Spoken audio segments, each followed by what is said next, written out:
Favourite serials இனி டிவிக்கு முன்பே சன் நெக்ஸ்ட் ஆப்ல ஜாலியா எல்லாருக்கும் முன்னாடியே பாருங்க. இப்பவே சன் நெக்ஸ்ட் ஆப்பை டவுன்லோட் பண்ணி சப்ஸ்கிரைப் பண்ணுங்க. நினைப்பதெல்லாம் நடந்து விட்டால் தெய்வம் ஏதும் இல்லை, நடந்ததையே நினைத்திருந்தால் அமைதி என்றும் இல்லை.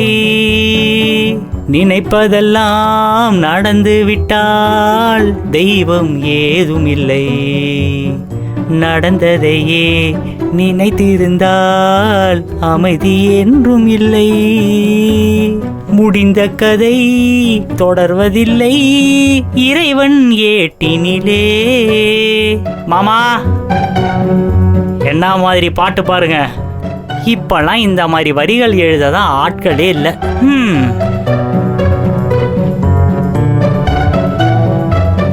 மாமா, ஆனா ஒண்ணு, நீங்க ரசிக்கிற அழகே ஒரு அழகுதான் மாமா. இவர் ஒரு மகா ரசிகன். டேய் முல்லை, வாழ்க்கை நம்ம பக்கம் திரும்பிச்சுன்னா ரசனை எல்லாம் தானா வரும்டா.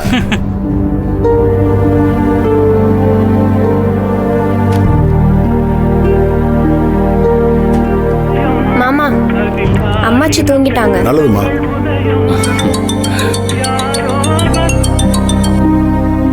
சொல்றா. கரிகால சொல்லுப்பா. அப்படியா? சரி சரி, நான் பாத்துக்கிறேன். வை. எப்பா ஞானா, இந்த பூசாரிக்கு போனை போட்டு நல்ல நாள் எப்போ வருதுன்னு விசாரி. எதுக்குண்ணே? எல்லாம் ஒரு நல்ல காரியத்துக்கு தான்ப்பா. விசாரி, போனை போடு. நல்ல விஷயமா? என்ன பாக்குற? அன்புக்கரசி இந்த வீட்டில் இம்புட்டு செய்யுது, இப்படி பாக்குது. அதுக்கு ஒரு நல்ல ஏற்பாட்டை பண்ண வேணாமா?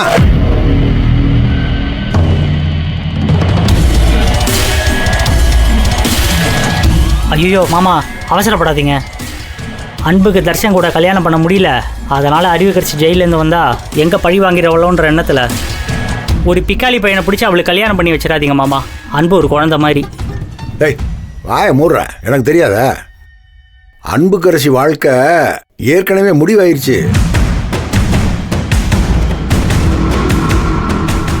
இப்போ அன்புக்கு இன்னும் பவர் ஏத்துறதுக்காக ஏற்பாடு பண்ண போறேன். மாமா, எனக்கு நீங்க நேரடியா வந்து பேசினாலே பாதி புரியாது. இப்போ இந்த மாதிரி பேசினீங்கன்னா சுத்தமா புரியாது. டேய் முல்ல, அன்புக்கரசி கல்யாணம் ஏற்கனவே நடந்து போச்சுடா.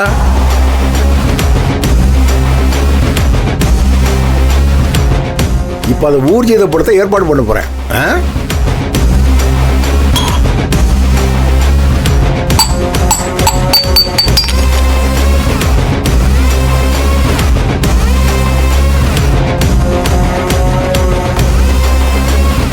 ஜனனி சொல்லிட்டு போனாலே நாங்க அமைதியா இருக்கோம்.